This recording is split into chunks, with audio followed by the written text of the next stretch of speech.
Comfort Lake Forest Lake Watershed District Special Board Meeting to order for today, July 24th. It's 5:30. And the objective of this meeting is the budget workshop. So we have a quorum, I'm pretty sure. So let's start with a roll call vote. Tori, if you would, please. I can do it this time. Okay. President Schmaltz. Present. Manager Loth. Here. Manager Bakke. I am here. Manager Anderson and Manager Taves are not here yet. Okay, I expect them to come, so hopefully they'll be coming in shortly. But let me just provide. Yeah, Jackie's here now. Okay. Yep.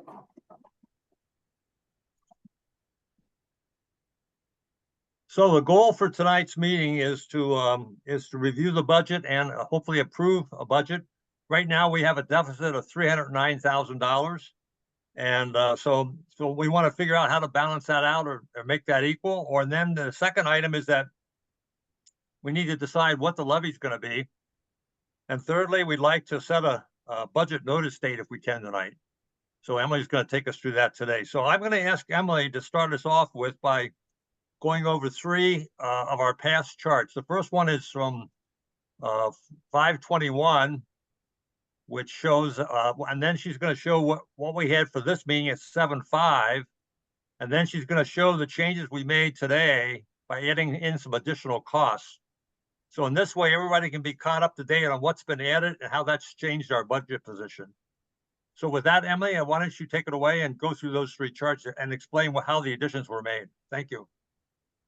Okay, Mr. President, managers, the first part is the expense revenue recap from the May 21st draft of the budget. This one was posted and it was the first iteration after the initial draft. And you see here at the bottom, the revenue over expenditures, it's balanced. So the estimated revenues at that time were equal to the estimated expenses. And since then, we've made some updates to grant revenues as grant awards have been announced. We also finalized our loan repayment schedule with the PCA and finalized that interest payment. And so those numbers had changed as well. So that's going to be the next one that I display. So here is, this was the most recently posted version. It's dated July 5th. And so here you'll see now expenditures exceed estimated revenues. And right now that 63,000, that was mainly just finalizing those loan repayments, just the way the schedule fell and confirming those interest amounts. That was that differential between the first draft and the second. Yeah, we made actually two changes. We increased the grant revenue from 378 to, you see where it's now 429.28 up there. And then we also, as Emily mentioned, we increased our payments on the loan from 325 to 438.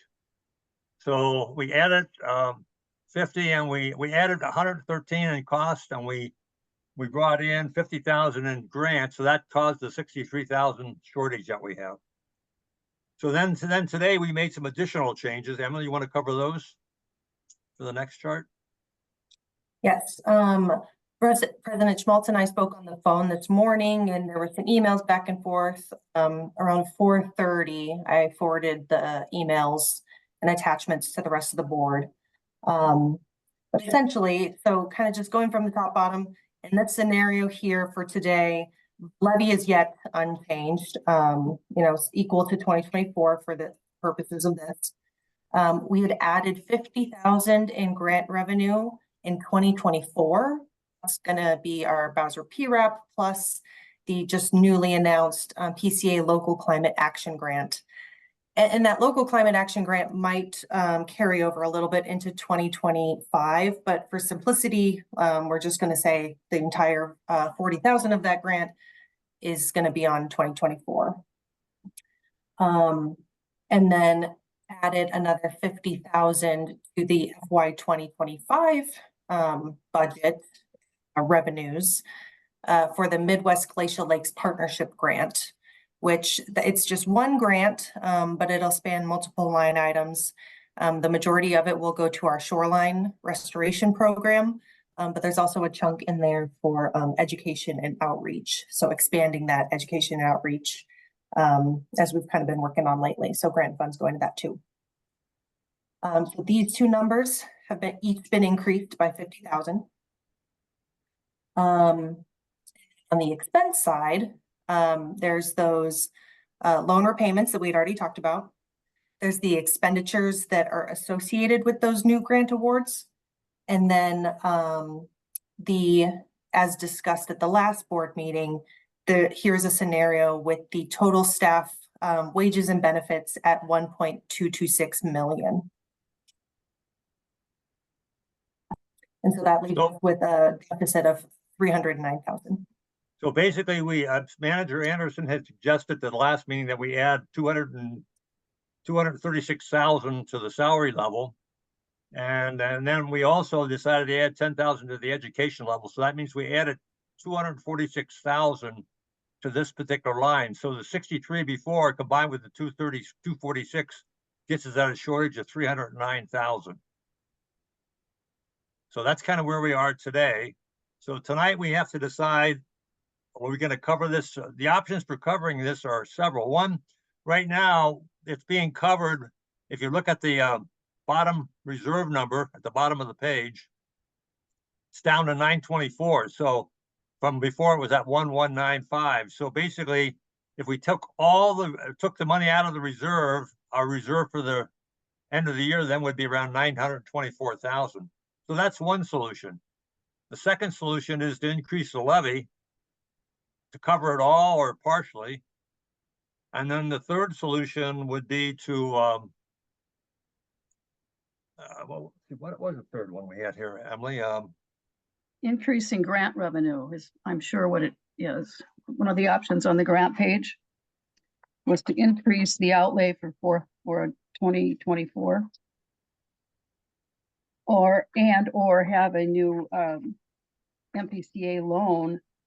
I said grant, but I meant loan for 2025. Oh, I think the third one was a combination of one of those two. Oh, the third thing would be to reduce expenses. So we could reduce expenses, and we could find ways to reduce expenses to get some combination of those three. And then Manager Anderson mentioned a couple others. But I think we're pretty much constrained by what grants we can add, because grants are only added once we've won the grant, as I recall. So we can't push grants in that we don't have. So at this point in time. Well, that's new. You know, like I've been saying before, that's new. You know, what we came up with in the past was a work plan. And then that work plan had an estimated value of the anticipated grant amounts. You know, one thing I'm going to point this out. I'm going to take a minute here just to point this out. One thing that really bothers me, and I know it will bother the interested people out there that follow this kind of thing, is that we had a 2023 expenditure amount of $4,082,000. The next year, 2024, we're down to 3,278, and now here are 3,278,000, and now here in 2025, we're telling the public that we're going to spend $3 million roughly. So we're going down at the same time that we're talking to the public, or supposedly talking to the public, about the need for a new building. This makes no sense to me, how we're now representing what should be a work plan for the coming year. If we don't get the grants, then that amount comes off, obviously. But what you're saying is don't put it down in writing that we're going to be doing these things. We're going to be using our staff this way, or our engineers this way. We'll add them if we get a grant. We still have all that preliminary work that has to be covered, and that our staff is going to be, and staff, by that I mean our engineers, are going to be working on these things. So I still want to just go on record of saying that this is backwards, in my opinion. Well, Manager Anderson, we do have money in for those projects to move them to the point where we can apply for a grant. And then when we get the grant, then we can put in the costs to move forward with those programs, much like But we've you done in don't- the past. Yeah, but you don't have the projects highlighted anywhere under the 5,000 area. That's pretty sparse.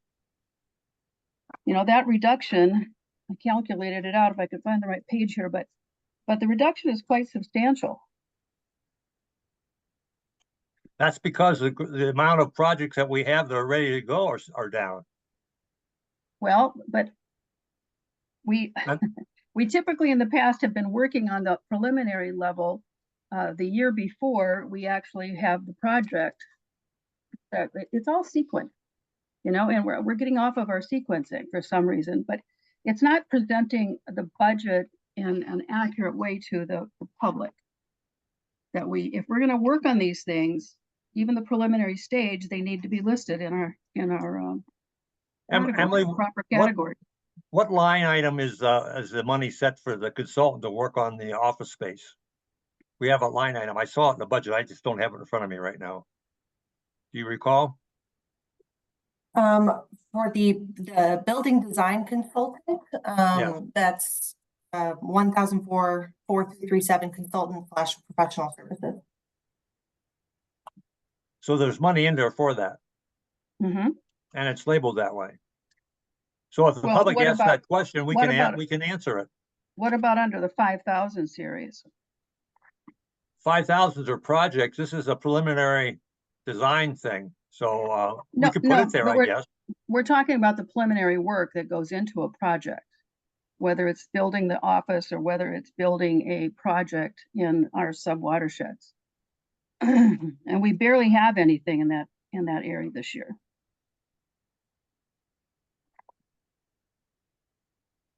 And I know there's backed up stuff for the Little and Big Comfort Lake management districts. We're just starting to get into that area. So I'm not pleased with this again this year and how this is being represented. I just think it's sending the wrong message to the public when we're again trying to convince them that we need this additional space and needs. Yeah, I just think I it's think- wrong. okay, we can accept that, I guess, but we're doing it the way we have in the past. And I think right now you submitted your concern about the salary level, and we did put that in. So if you had a strong concern, if you could have submitted that to us in writing, then we might have been able to address that. But at this point in time, we've got money in there that's sufficient from staff to carry that forward. Mike, do you want to say anything about this? Well, there's certain things that are, and I mean, I agree with Manager Anderson that the spend is down. And it's not as if it's our desire. We've been working with, the property owner in Bone Lake South for over 2 years. And, we can't sign the purchase agreement for him. So, those are the things that are consuming time, but we had to follow on restoration work and things like that. And obviously we have applied for the MPCA resiliency grant things for the prior 2 years, and we're not successful. But now we have some funding and we're moving forward in some of those things. A lot of the core work, in the program area continues to get done year after year after year. And those are high visible, important activities. Projects are, quite variable in their cost and range. So, Little Comfort, we had 3 versions of how we were going to deal with that. And anywhere from those beaver analogs on the channel from School Lake to the other wetland piece, and then we went to the gravel piece. Now we're onto this third one, and we now are going to have to redo that whole application and put in a whole new application for that project. So that's encompassed 3 years of time, and that's so it's not a matter of a lack of will, but either mostly landowner engagement or agency reluctancy to let us proceed with certain activities. So. Thank you, Mike. I think that covers part of it. The other thing I want to mention is that, we've been aggressively moving ahead with loans for the last 3 years. So now we're starting to have to pay for that. So this year we've got to put up $438,000. Next year it's going to be $515,000. So now, that's money that's taken away from other projects we might do because we've got to pay that off. That we just can't keep borrowing. And we could raise the levy, I guess, but the board has to decide that. And so that's the position we're in right now. We've got what we've got in the budget. We're short 309,000. As I mentioned, we have a number of options to move forward with. One is to look at raising the levy. The other is to cut costs. Or the other is to yeah, right. So that's basically what we have to discuss tonight. I think that, does the board have any other comments to make on this? The other board members that are here? Well, if you're not going to listen to any input and this is all going to be predetermined, I'm gonna exit out of this conversation. Well, what would you like us to do, Manager Anderson? I didn't get anything in writing from you other than the 236,000, which we included. I am going to exit out of this. What these are supposed to be about is a fair and honest exchange of ideas and comments, and it doesn't have to be submitted in writing in advance all the time. If we're working off of these sheets, we should have an opportunity to go through them and say what we like or say what we don't like and where we think things are needed. We didn't get to any of these other categories last time. We got to the top expense on the employees, and that's about it. But you've predetermined this as far as I'm concerned, and the way to handle it is to do the right way to handle it is to increase the levy by about 6%.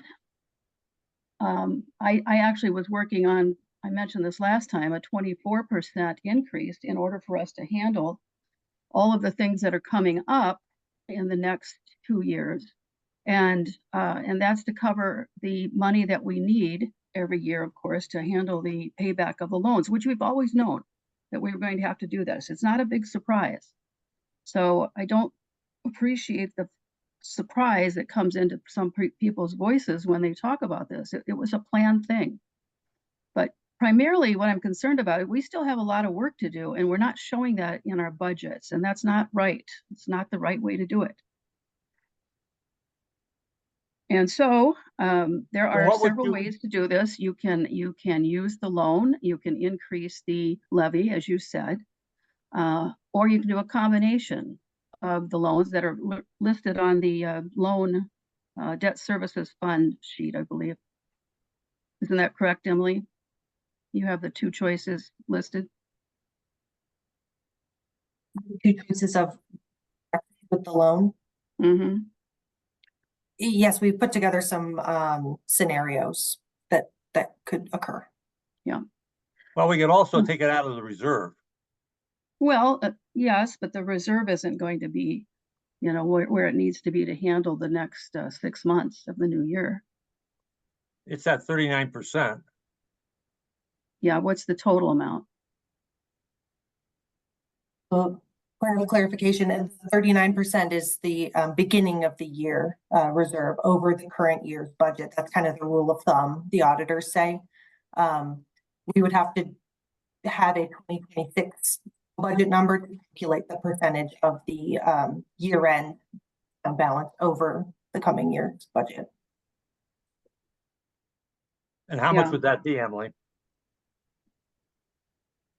We could say if a 2026 budget was 4 million, then it would be about 23%. How much? 33%? 23. So we have enough to cover that then. And what's the total dollar amount?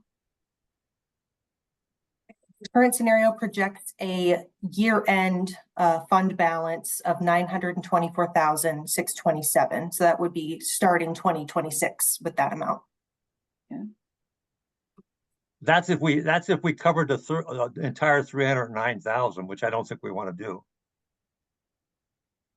Well, it's just to make sure that we have enough cash to get through the first 6 months. 6 months, right? And before the next tax receipt is in the account, which has been later and later. I think this year it came in early July.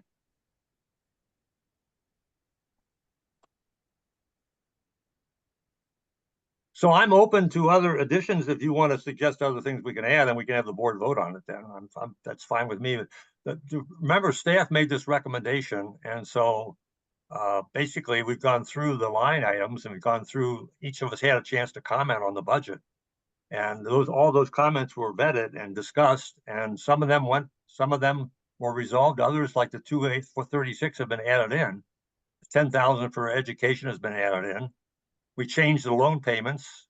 We increased that, and we also increased the revenue because we have better knowledge on what grants we're going to be receiving. So we made a lot of the changes as we've gone along here as we've got better information. So this is to the point where we are right now. Unless you feel that staff needs to increase certain areas by a certain amount, we can then discuss that if you'd like. Well, I think the easiest thing to do is to go down these sheets and talk about these line items that are of concern. I'm looking at the expense revenue recap page right now, the one that I printed out earlier today, before that last one came, but I don't think that was substantial changes. So I haven't had time to compare those two. I just got them printed off right before the meeting started here, but anyway, just getting back to that expense revenue recap. The earned revenue, that's the third line down. The earned grant revenue is down by a substantial amount, 67% from 2023 to 2025. And so again, what do we know about the projects that are in the queue that may come in next year that would be added to the budget at some point during the year? I'm not clear on that. What's in the hopper? There's a table that covers all that, Manager Anderson. Well, there's one that's in the hopper, one that's already in the books, and then there's one for future stuff that we're working on. Well, so that's been in there since the very beginning of the budget, May 1st. No, May 21st.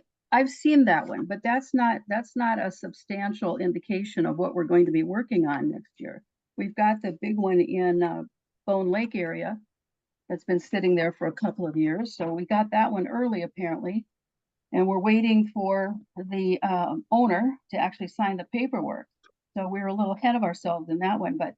But other than that, what can you point on that page that is something that we are starting to work on this year so that we're ready for it in 2025? That I have not been able to discern. Well, Emily, we're waiting for some clean water funds in December. Well, how many dollars of that roughly? That's in one of the tables, I know. Yeah, I want to present all the things we have in the works with the grants. I see that Mike Kinney has his hand up. I can get into that. Or Mike, did you want to add anything first? Mr. President, managers, I'll let Emily go, and then I just want to, I guess, address a few upcoming things to try to provide some additional input on suggested guidance and how to proceed. Thank you, Mike. Emma, you want to cover Manager Anderson's question then, please? Yes. So kind of as noted, Bone Lake South property, that could increase our grant revenues and associated expenditures by 2.4 million. So that single project alone could have a really big swing in our budget.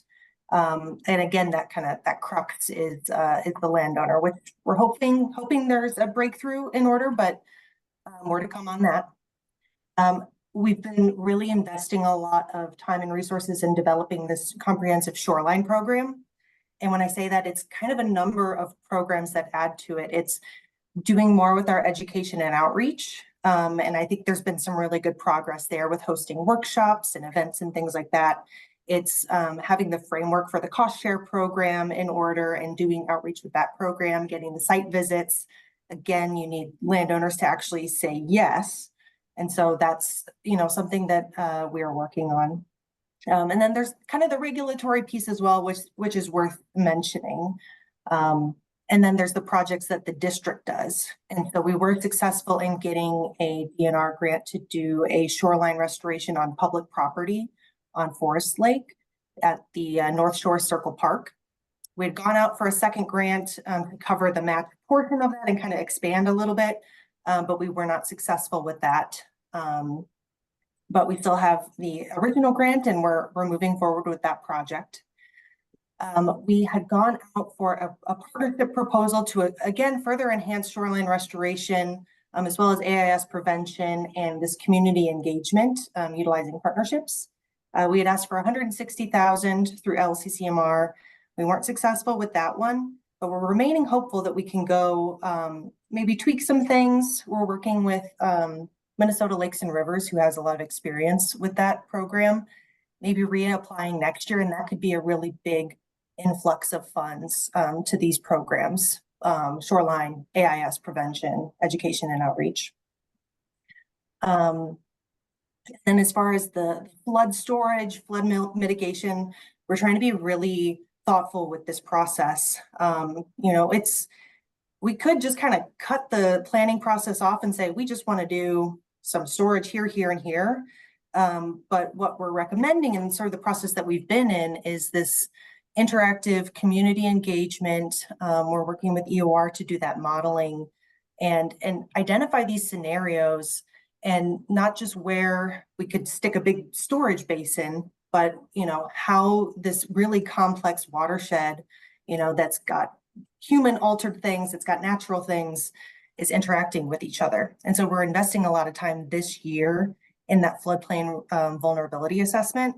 And I think it'll really help us in the future, and it'll tee us up to do the very best projects. Kind of like our process has been for water quality, we've done the diagnostic studies. What we're hoping is this floodplain vulnerability assessment is going to identify the very best projects to improve resiliency in this watershed. Where do you have So- that expense listed? The continuation of that study, where's that listed? Floodplain vulnerability assessment is under 3013B. And so our original idea was to kind of wrap it up in 2024. I think we're on a pretty good track. There is a chance it could roll over into 2025, kind of based on how some of these next few workshops go.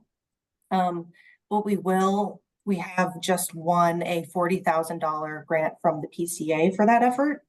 And so I think we could spend it in 2024, possibly roll over into 2025. Where is really it under the 3,000 programs category? Where is it? What line item? 3013B as in boy. Okay, I don't see a B on mine. It's watershed planning and resiliency, just under 13. It's $18,919. Are you looking at the budget overview, perhaps? Yeah, the budget overview.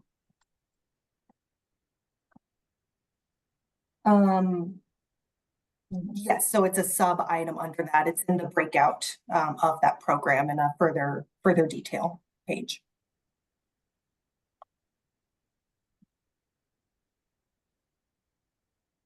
I have more grants I can talk about, but I want to make sure I'm answering your questions if we want to linger on this topic. Well, the other one where we have floodplain and greenway implementation is under 5-120-C. And then the greenway corridor itself is 5-120-B. Those are pretty big deals, and there's nothing planned for that in 2025. So we So have what are we planning there? I thought this was a hot topic, and we were going to wrap a whole bunch of other projects in around that discussion. and that engineering study. So where are we going to be doing that? I don't see anything allocated for it. Yeah, excellent question. So we're hoping to do the most of the planning that we had allocated that under the programs, 2024. Again, with this grant could roll into 25. We have $50,000 of local funds budgeted in 2025 for floodplain/greenway implementation. And that could look like a whole lot of different things. It could be a big capital project that's volume storage. It could be kind of more outreach in certain areas. It could be working with cities to maybe adjust some culvert sizes or maintain their infrastructure. It might not always, the best option might not always look like a traditional project like we're used to. But we do have some local dollars in 2025 allocated to kind of keep that planning going along. And then the idea would be to apply to, we could go back to the Bowser flood hazard mitigation. There's DNR grants, there's federal grants we could try for. Those are on kind of a longer timeline. But once we have this list of projects identified, going out for the grants to do the design and everything and cover as much as possible with those grants. Okay, Emily, just a minute, excuse me. Emily, could you pull your log from the June 20th meeting with 521? That was the question I had asked you, and we discussed it at the last meeting. I just want to show that question that was submitted. Sure. One moment, Because we're talking about process here more than anything else.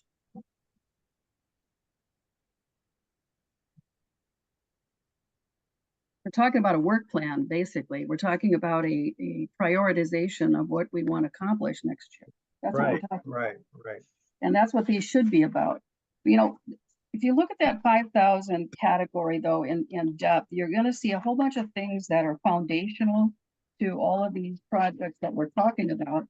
And those are left blank again for the second year without having any monies allocated so that we can finish them. You know, the wetland inventory, for example, that's sitting there with no allocation at all.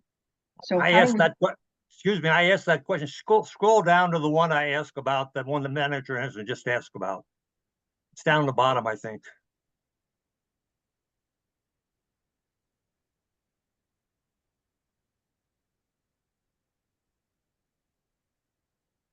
remember which number. I thought it was a 7.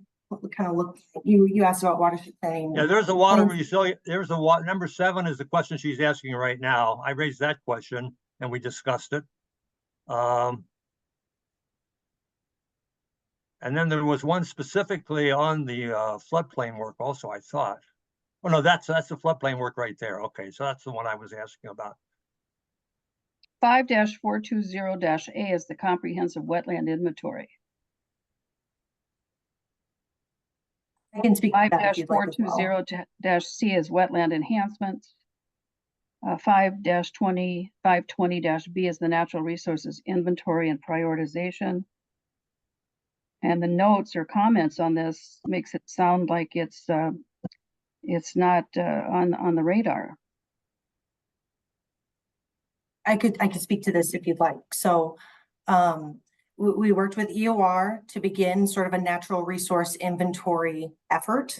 Again, kind of using our sort of diagnostic model, we wanted to be really thoughtful and really targeted with the data collection, and not just, because you can spend a lot of money sending them out and do just a lot of wetland delineations or, you know, plant inventories. And so we really struggled, and Mike, you can maybe speak to this too, worked really closely with EOR to try to squeeze the most juice out of that effort. And we got some really good maps. We got some, which I had displayed at the July last year's budget workshop. And so kind of the approach that we're recommending right now is, rather than spending more local dollars on kind of this data collection, we've got some really good high priority, maps and things like that, that's going to feed into this project prioritization work, utilizing those and focusing on doing the projects rather than additional data collection for just a natural resource inventory standpoint. And where do you have those projects? that are a result of all of this data collection? Where are those listed for the next year, 2025?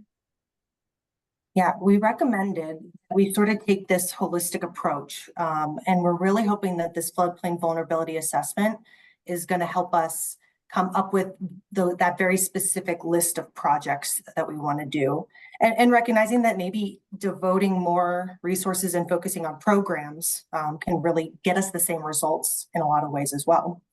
And so we don't have a specific project list of, some storage here, storage there.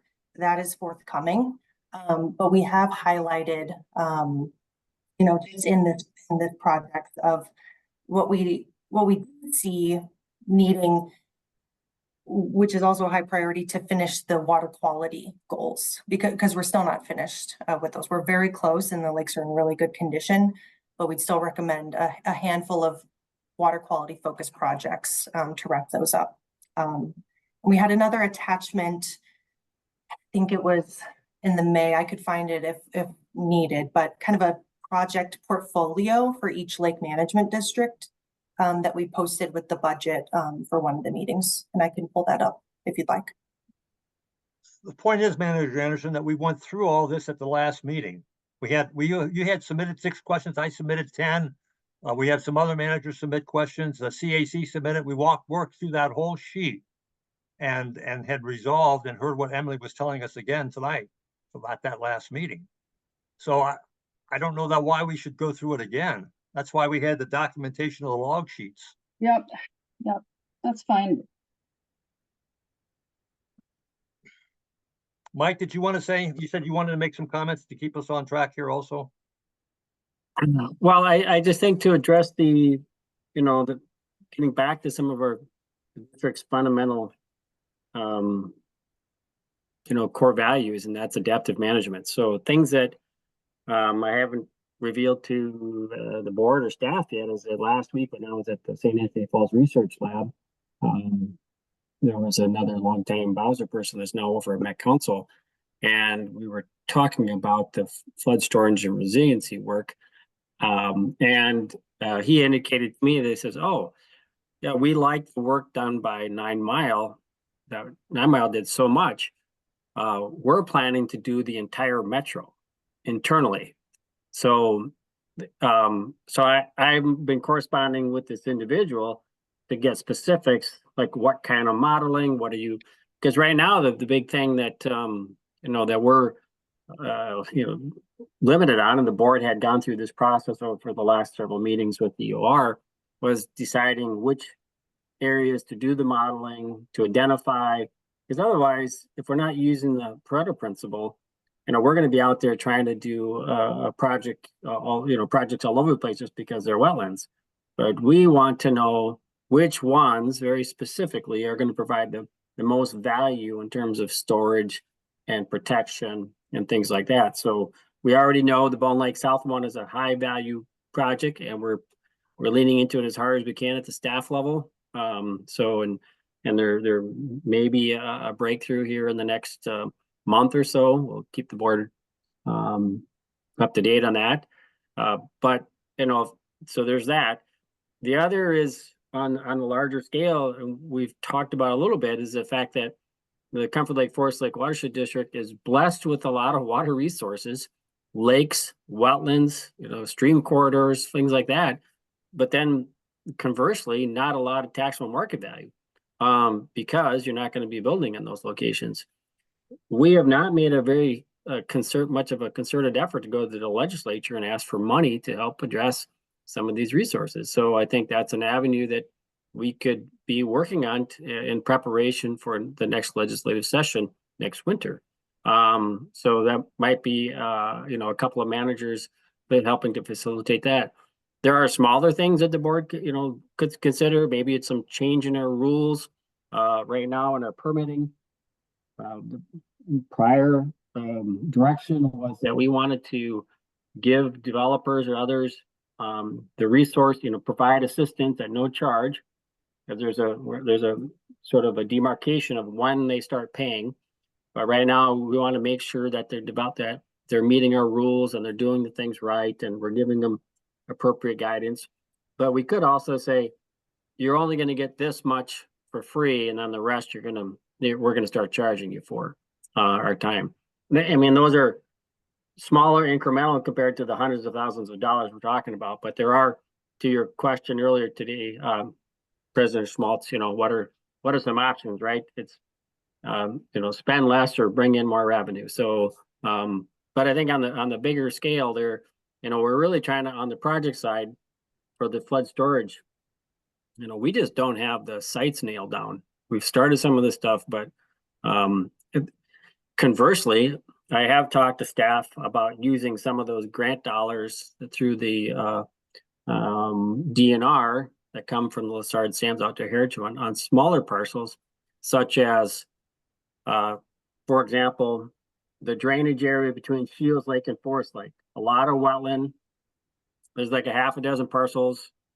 We could try to negotiate with them from the standpoint that long term, if there's a day when there's no more golf course and that those lower greens are reverted back to wetlands, we could do some things like that. There are some strategic locations like that on a smaller scale that we could do things like that, but it's really comes down to staff capacity and time because of all the other program work we have going on.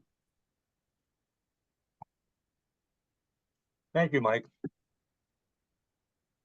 So again, I think we have gone through the due diligence as best we can, and we've got a lot of documentation on it.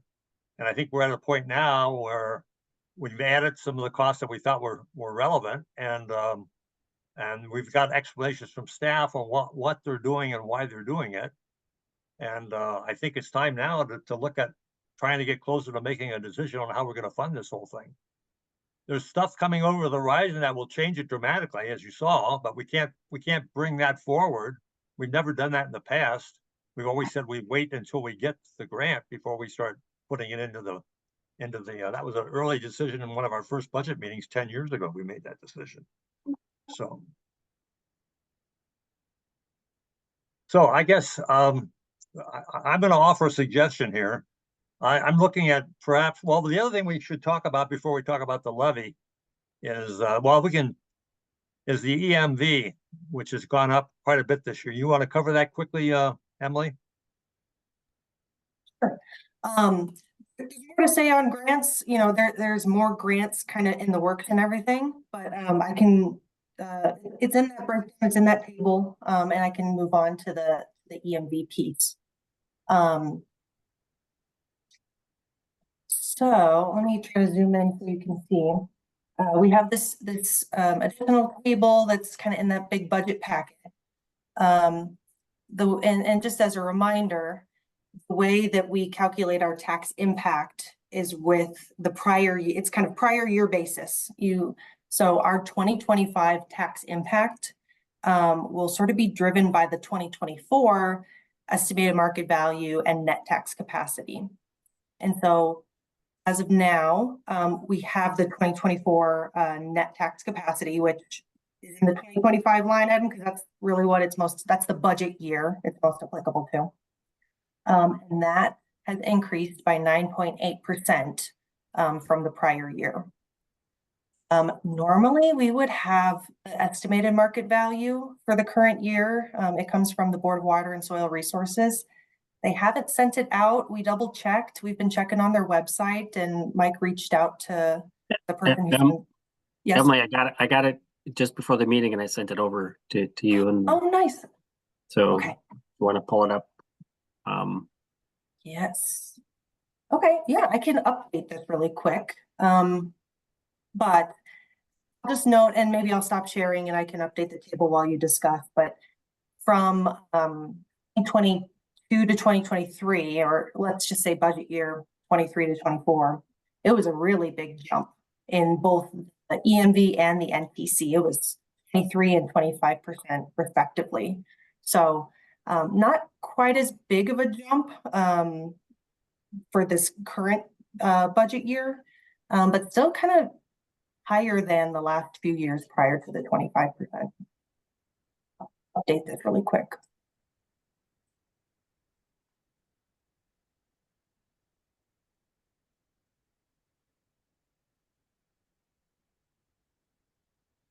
So where are we here, Emily, now?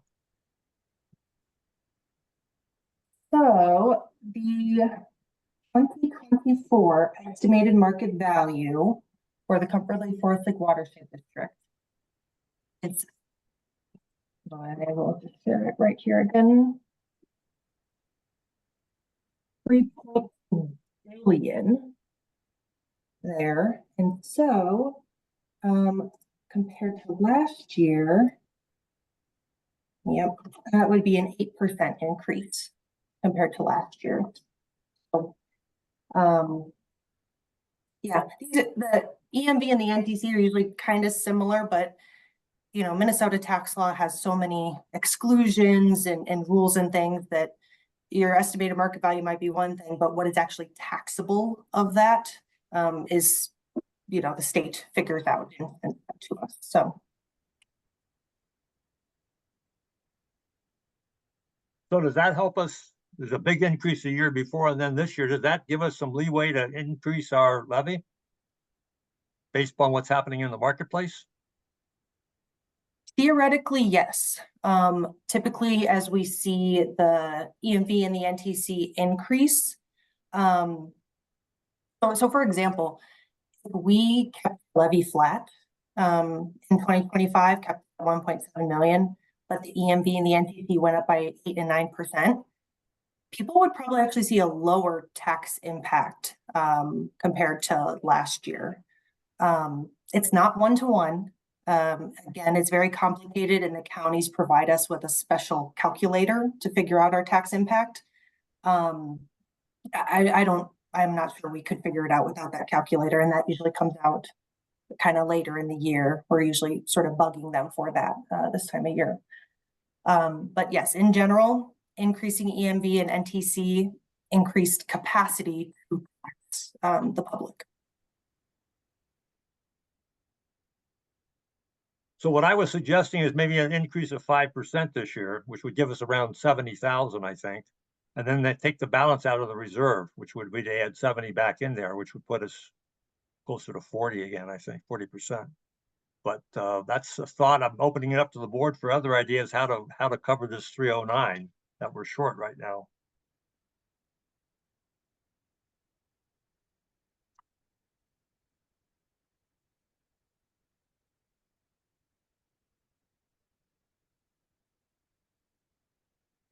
So none of the board members have any ideas or thoughts on this topic.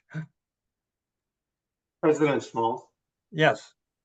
Manager Markey, go ahead. I'm doing my best to keep up with the conversation, okay? We've talked about a lot of things here, but my understanding is we're focusing on the $309,000 deficit. There's been conversation around setting aside money for an office space, but yet we haven't done the strategic planning that we are scheduled to do in September, which according to the EROR representative we had at our last meeting, that strategic planning can give us a timeline to determine what we're going to do and what the potential cost could be for that office. So that we're setting aside for now. That's my understanding. We're not going to focus on what it would cost to build an office space. We're going to focus on this $309,000 deficit. And my understanding is we have some options here. And what you're suggesting, President Schmaltz, is we do a combination of the three. Is that kind of where you're leaning? So I can get a handle on what it is we're going to talk about here. Yeah, that's what I'm leaning, but I think we have money in the budget next year to continue our work on office, some engineering studies and so forth. So we do have money budgeted next year to continue working on the office situation, depending on what we need. So there is money in there to do some more studies on so forth. We've got some money in there to do that. It's not like we don't have any dollars there. But right now, with those dollars in there, now we're still short 309,000. So right now it's taken out of the levy. So our levy is down to 924,000 because we took 300,000 out of that. What I'm suggesting is we maybe take 70 or 80,000 out of a levy increase, and then the balance out of the reserve. Yeah, but Manager Anderson had some other thoughts, which maybe she wants to share with us. Other ways. Okay, if I could ask one more question. Sure. What are the options for reducing expenses?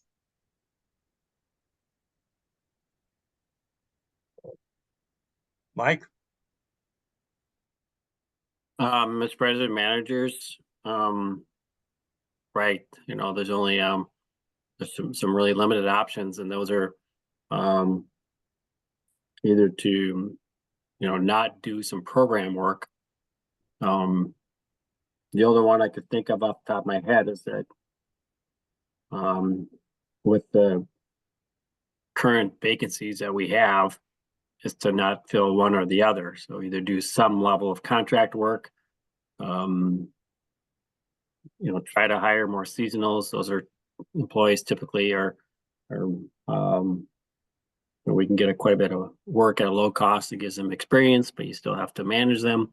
And then we don't gain the longevity of them being in the office and knowing them, kind of the ins and outs of the district. So not great options. We do have, I just signed yesterday or the day before a contract with the MPCA for a Minnesota Green Corps person. So we will have that person coming in September for 1 year. That's no cost to the district, but we get a year's worth of service out of that person, intended to largely work with Aiden on the shoreline part.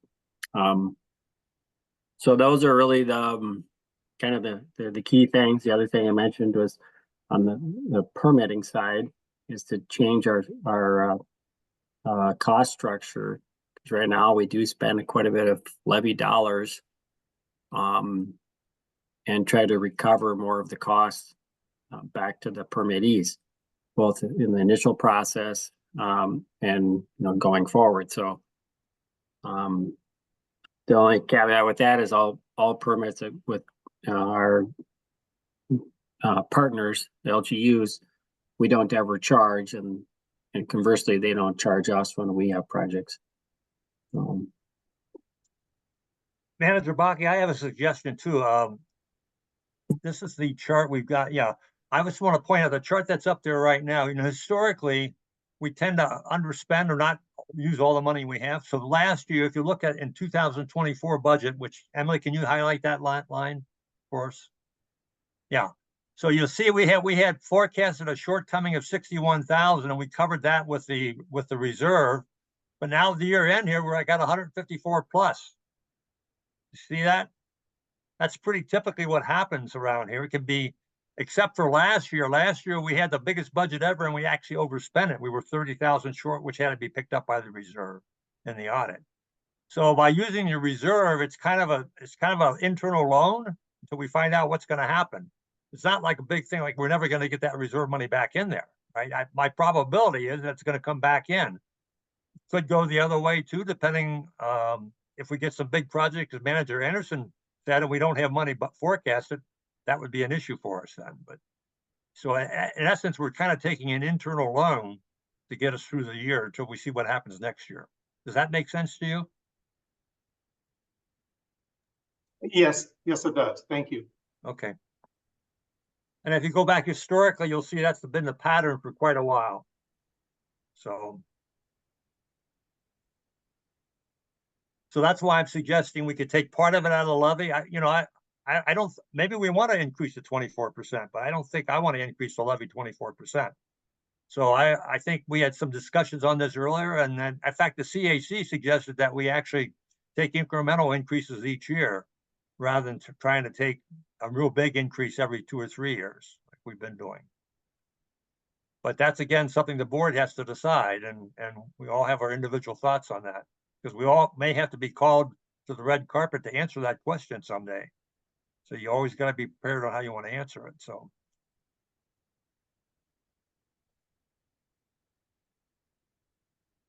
Doug or Chris, do you have any thoughts?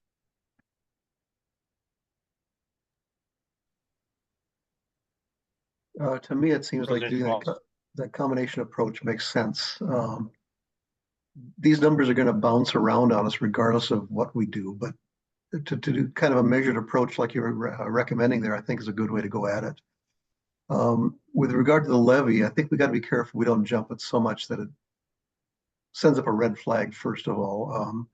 And to put the levy up so we have perfect numbers at this moment could really hurt us in the long run. So I think we need to keep kind of an even hand and do a combined approach to it.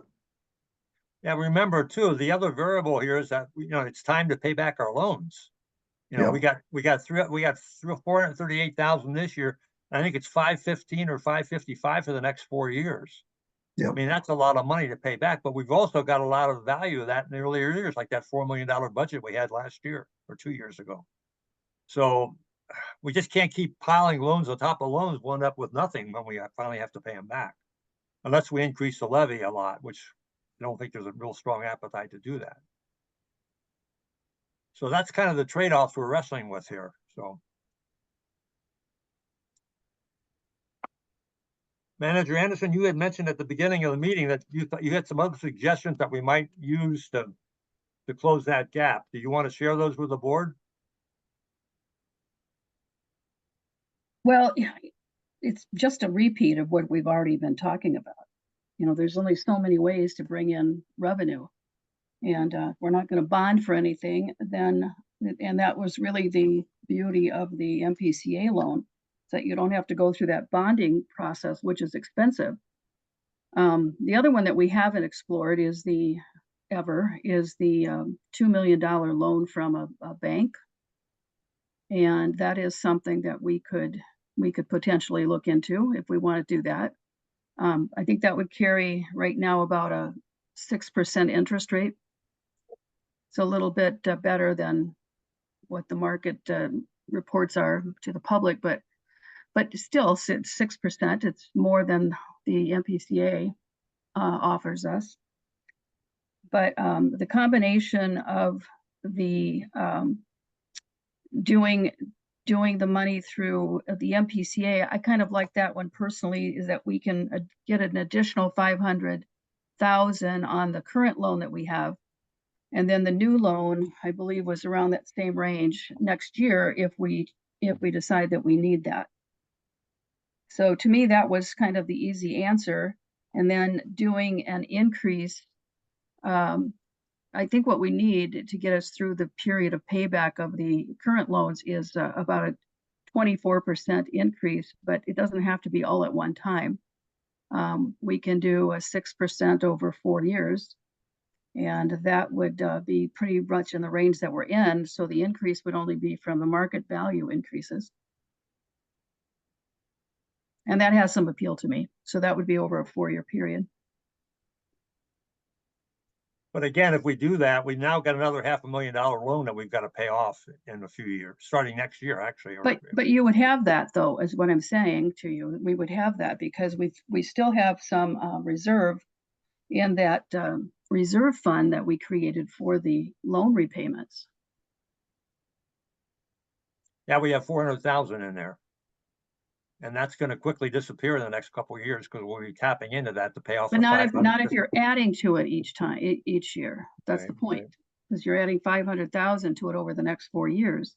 Yeah, I agree. That's an approach, but we're kind of kicking the can down the road. What I'm suggesting is that we kind of take an internal loan here. We only got 300,000 to cover.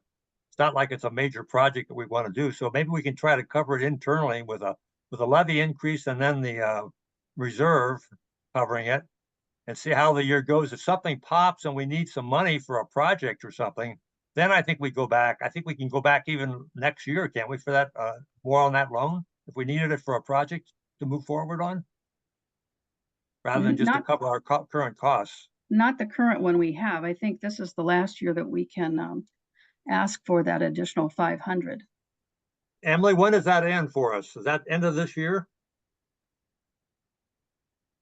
Here, let me pull up the loan repayment. So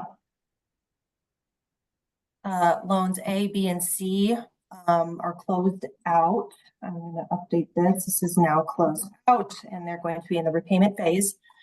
So what we can do is apply, and what I'm in the process with the MPCA is apply for another 500,000. And so this, even with this 500,000, we've still got the 300,000 deficit. But then splitting that, getting 50,000 possibly yet this year, but probably the most would be in 2025. And so right now it's just those 4 loans, taking out a grand total of 4.5 million. And then with the interest, roughly estimate we'll be repaying 4.75 for 4.57 million. And then we kind of talked into this about this last time, and it gets sort of complicated, but you've got 400,000 in this like dedicated fund right now. And so the board can discuss, do you want to keep adding to that? Do you want to start drawing from it? Increasing the levy to be able to add to it. And then of course, keeping in mind that if we are dedicating more of our levy toward debt services, that means less of that levy is available for paying the bills here and now. So keeping that balance in mind. So if we needed another 500,000 on this loan, we'd have to do it this year then, or do we have next year too? It's this year only, right? No, it's not restricted to this year. Okay. Say that again. It's what this year?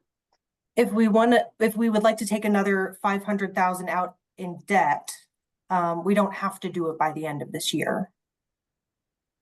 Okay, you're sure about that?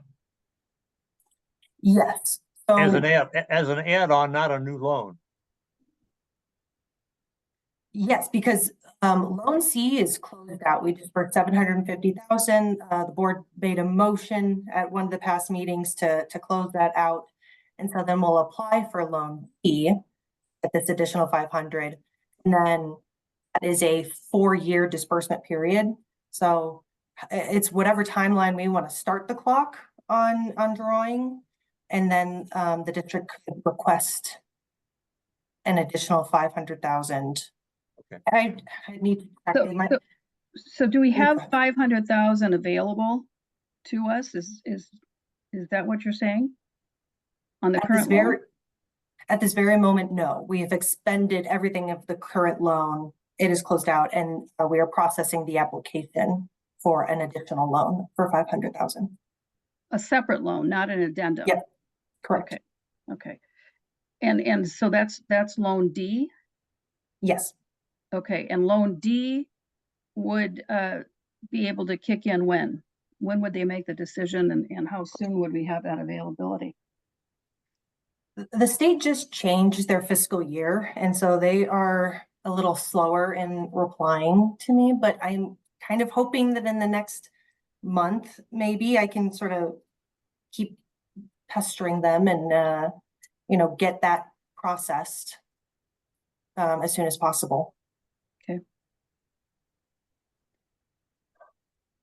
Again, we're dealing with 300,000 plus maybe 70 if we increase the levy.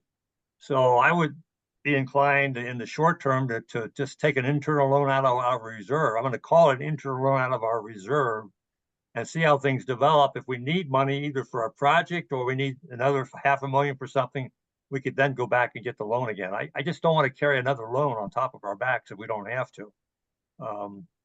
Taking it out of the reserve puts a little more pressure on us, but that's good, I think, because it makes us watch what we're doing.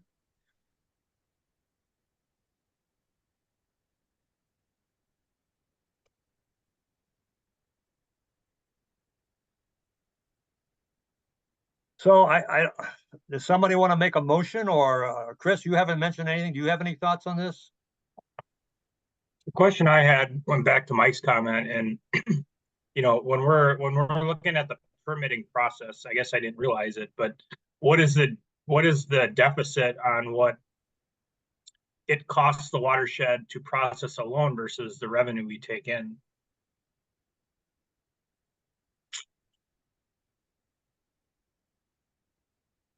It doesn't Well, I cost us think- well, go ahead, Mike. No, I was going to say, Mr. President, Manager Loth, we'd have to look at what our total line item is for permitting, to see then kind of, I think we're,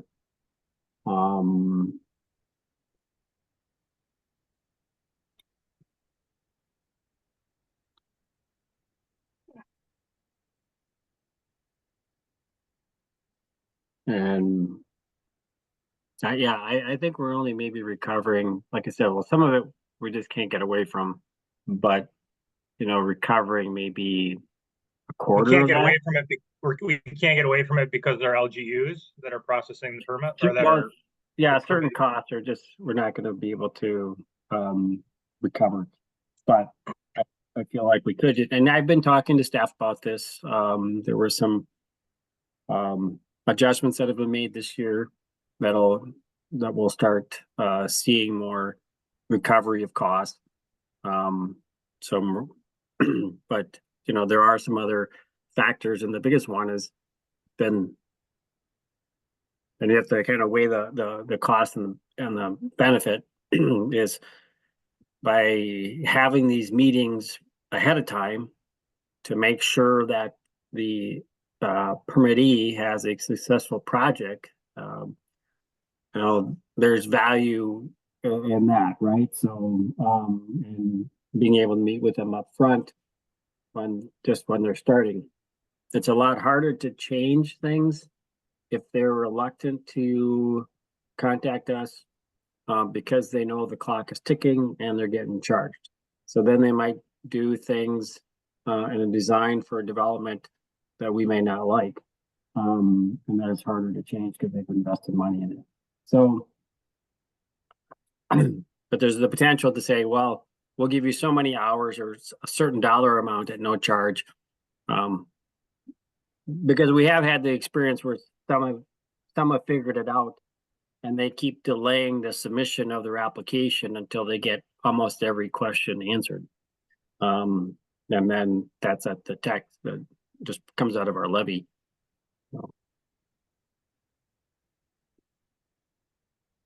Is there a process that's generally recognized in this area?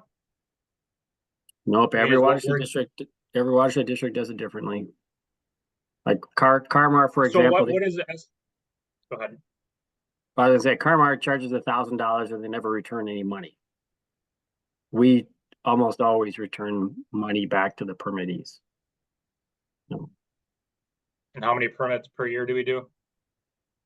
We're probably going to do 40 again, but some of them are going to be bigger, right? They have escrow dollar amounts, or we're going to have other projects. So I mean, they might be depositing $5,000 or $10,000 cash plus, you know, some other financial document with, you know, held with a bank, you know, some sort of surety. So, so they're kind of all over the board in that regard. So what's the potential savings that we might take out of here, the total dollars? Roughly, are we talking $10,000, $100,000? I would have to talk to staff. I mean, Make a guess. yeah, I think Right if now. I mean, we're talking 300,000 here, so 10,000 isn't gonna help us much. no, right. I think that we could probably, you know, get another 25, but then the other is with changing the process and maybe with our rules, you know, you could be looking at you know, maybe 50,000 or something like that. So not huge, but again, when, you know, if you're trying to be incremental about this, you know, I think that's going to be something. I suppose there's a way to even do more. We'd have to maybe go and look at the way other watershed districts handle this, their permitting program, but I can tell you every single one does things differently. So there is no standard. Yeah, our permitting program has improved here greatly in the last 3 years. So, and you know, we want to have good relationships with our customers out there. So I think we need to reconsider, you know, what we might save versus what we might lose in goodwill and everything else. So that's just another thought, but it's been going well and I don't know we'll if get it's more efficient. So I guess I'm not sure it's fair to the taxpayer if we're doing work for free either. So no, that's correct.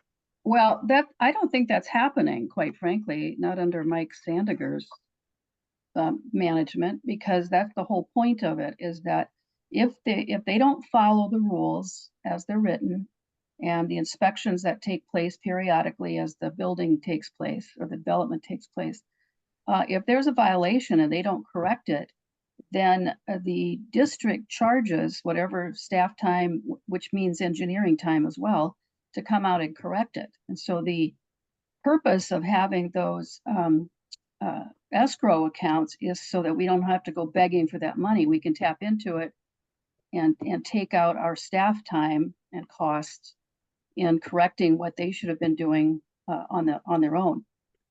So Yeah, but what about the projects that never had any violations? Those are still costing watershed money. It sounds like. well, those costs though are part of the fees that they pay up front. So if they do let's say there's 10 inspections during the process, I'm making that up, but there's 10 inspections. And so that cost of those 10 inspections is included in the fees. The permit application Well, it sounds itself like by Mike law suggests- is $10. It sounds like there's a deficit in the amount of work that the watershed's doing versus what we take in for the cost of the permit. Well, that only happens if they're not charging for excess time that's not built into the fees. Mr. President, managers, so, right, once the permit is issued or once the application is received, then we start charging. And those costs are recovered. It's all the upfront stuff. That's where, and any other time, like right now, we've really improved the program by developing a database that's super helpful to manage all the information and track the information. So it's the upfront cost that's costing the district. So both in just terms of just overhead and then also the initial meetings in which we currently, under the guidance of the board, is to not charge. With the understanding then that we want a successful project and that the benefit of having a successful project outweighs the cost of the levy dollars used. That's the current framework.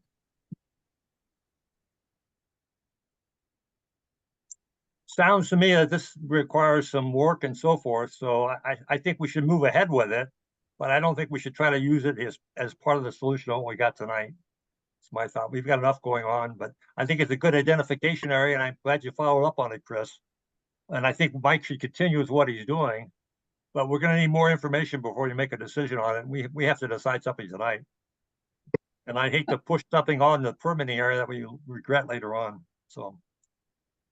President Schmaltz, Yes, go ahead, Manager Baki. I'm leaning towards your suggestion of how to cover the $309,000 deficit. Can you be more specific about your suggested increasing the levy with a combination of using dollars from the reserve?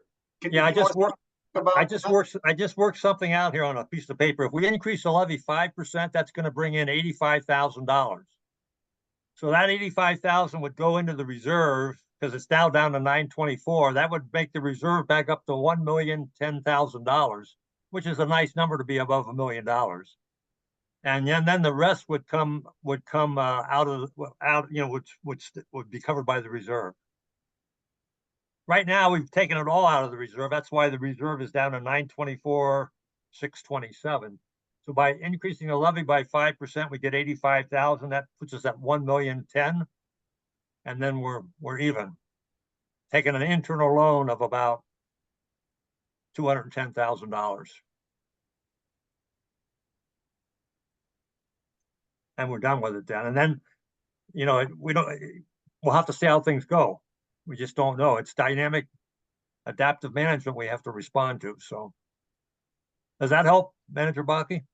Yes, and that seems doable rather than taking out another $500,000 loan. I feel the same way. I think if we have to, I'd rather be able to fallback position on that and live with a tighter reserve in the short term. We use the reserve to pick up slack if we had a big property we wanted to buy, stuff, et cetera, et cetera. That's what we have that there for. It's kind of like our internal banking account. And so if we get too tight on that, it limits what we can do. And in fact, part of that reserve is probably our loan money that's in there. I don't know how much is in there, but I'm sure it is. Probably most of it's loan money that we haven't used. So. Any other thoughts? Anybody want to make a motion?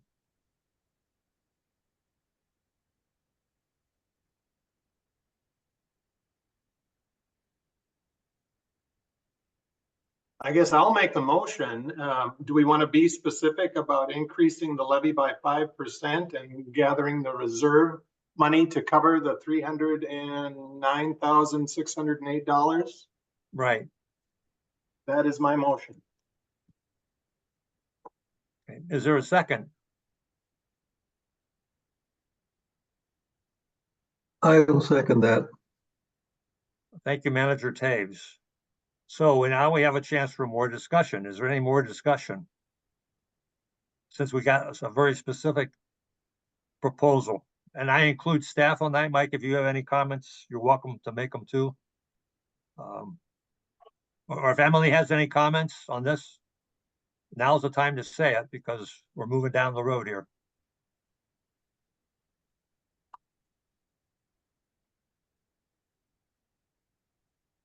So, okay, hearing no other Roger. discussion, I'm sorry. And maybe a point of clarification is there was mention of an additional 500,000. You know, the direction is still, you know, this scenario still has us taking out 500,000 under loan D. And the board is still good with that, but you don't want to take out $1 million. And Right. it's, you're talking, okay, just making sure I'm still clear to keep working with MPCA on that original 500,000. That's part of this. So, okay, thank you. Thank you. Any other comments or questions? Okay, these are never easy meetings, no matter how many years you've been here. So it's always a decision-making time. So I'm going to ask Tori then to do a roll call vote. I mean, Tori, I'll ask Emily to do a roll call vote. Yeah, thank you. I can do it this time. Manager Loaf, Aye. Manager Anderson, No, Manager Baki, Aye. Manager Taves, Aye. Manager Schmaltz. Aye. So the motion carries then. Okay, so we've got that taken care of.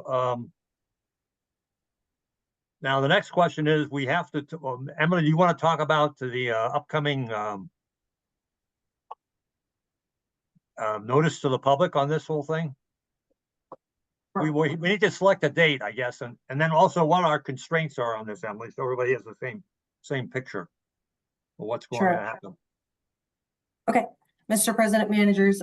So originally when we presented our budget schedule back in March or April, we were kind of aiming for an August 8th public hearing, just to get it done really far in advance.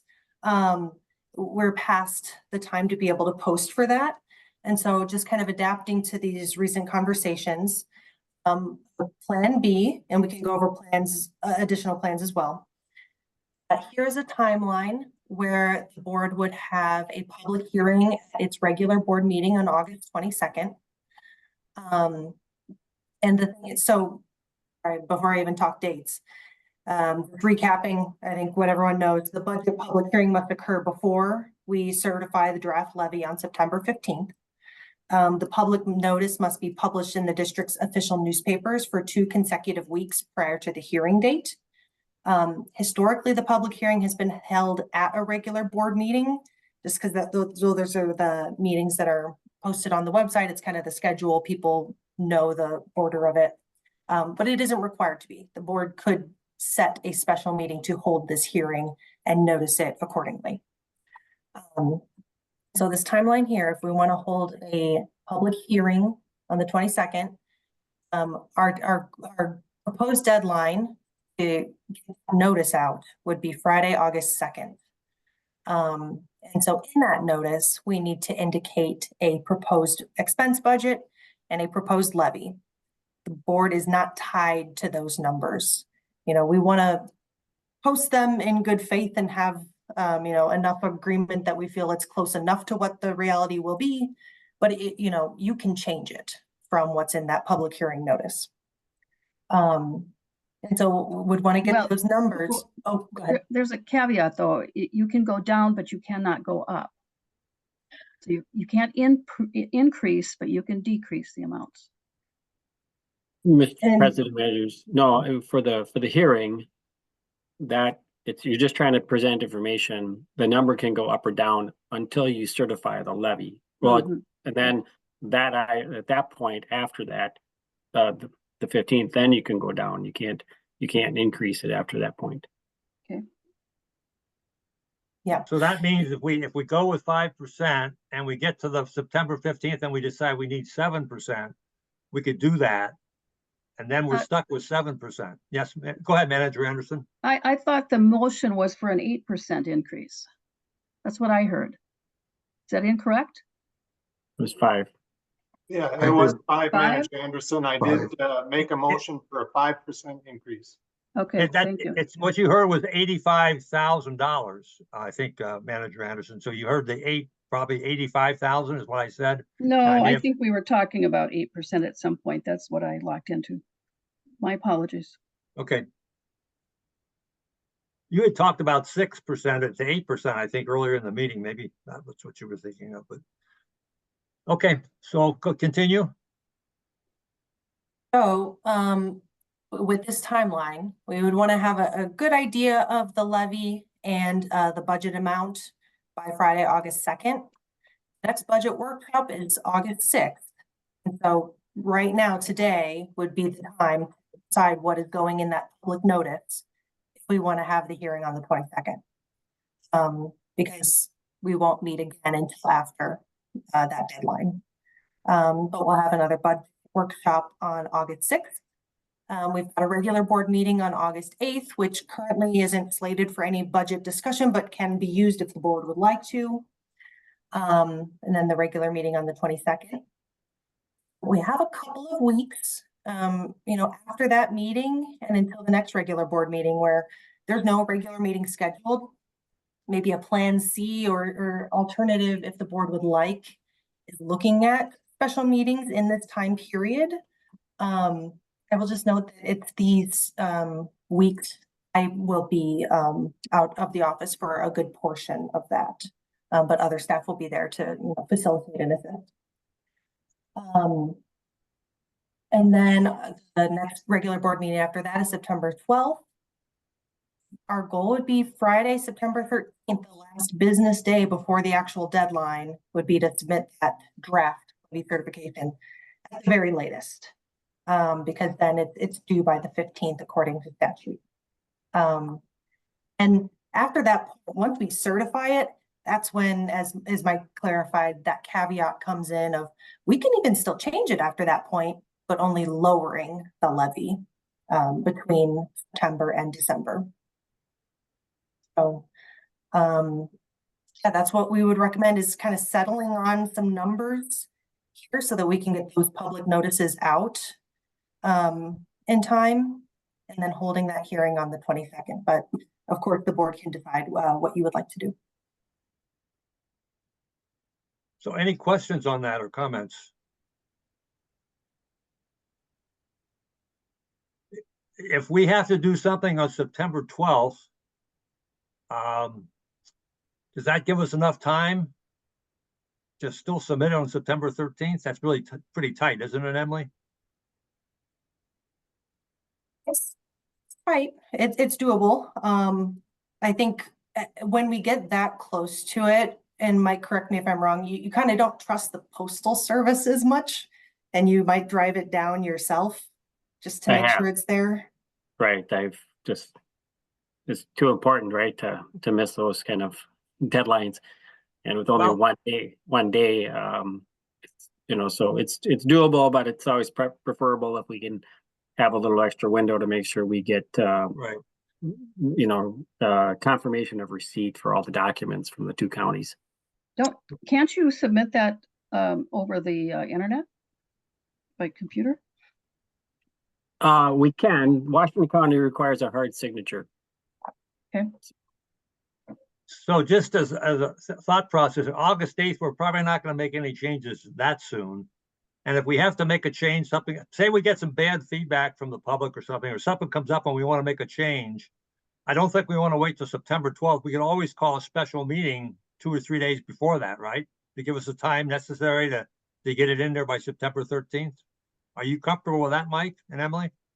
Yes, there's actually 3 weeks in between the last, and that's what, thank you, Emily, for putting it in there. So between August 23rd and the 11th. So that's kind of one of those, what we refer to as unicorn timeframes, where we have a week without either a board packet or a board meeting. So we could go the first Thursday of the month in September, the 5th, and hold a special meeting. I believe that's what we did last year to wrap things up, and then they gave us a full week. So Emily, But- why don't you add that September, whatever Mike said there, in a dotted box as a fallback position? So we know that's what if we're gonna do it, we're gonna do it then, not wait till September 12th. So it's a potentially extra meeting that will be dotted box if needed, in case we have some pushback or something happens. Okay, Okay, thank you.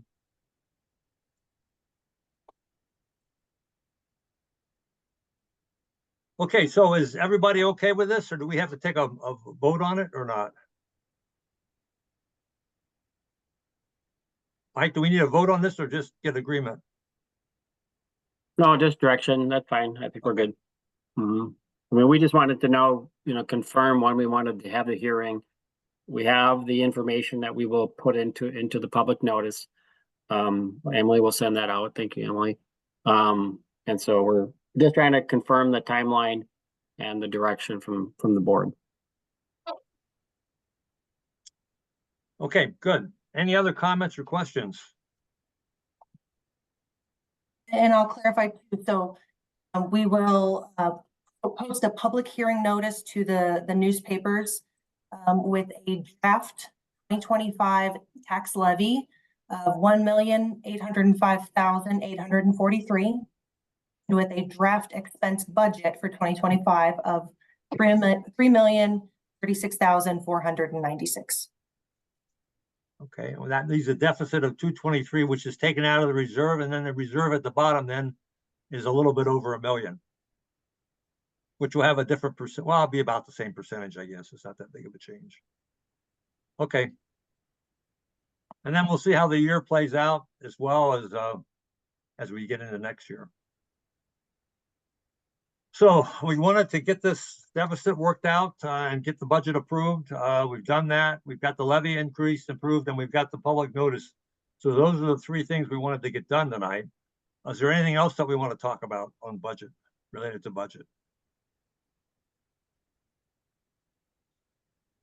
Okay, if not, then I'll entertain a motion to adjourn. Emily, go ahead. Yes, is there anything you would like me to prepare for the August 6th workshop? We have that on the books. We're going to be ready to get that special meeting posted. Thank you everyone for responding to the poll. Assuming that you want to still hold that workshop on August 6th.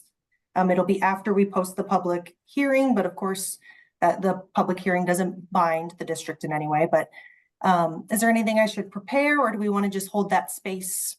Keep it kind of open I for would now? hold the space, and we've had quite a few questions about whether we got things covered or not. So I guess I wouldn't mind spending some time going back and taking a look at some of the questions Manager Anderson answered, and maybe trying to pull that together in one sheet of paper where we can look at it more closely. That's something.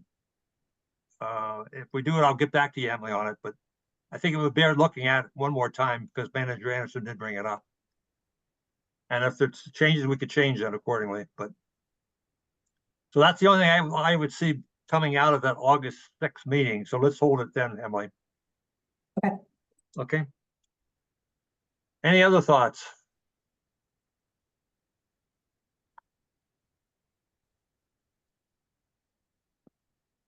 Okay, I'll entertain a motion to adjourn then. I'll make a motion to adjourn. Thank you, Manager Baki. Do we have a second? I'll second that. Okay, thank you, Manager Taves.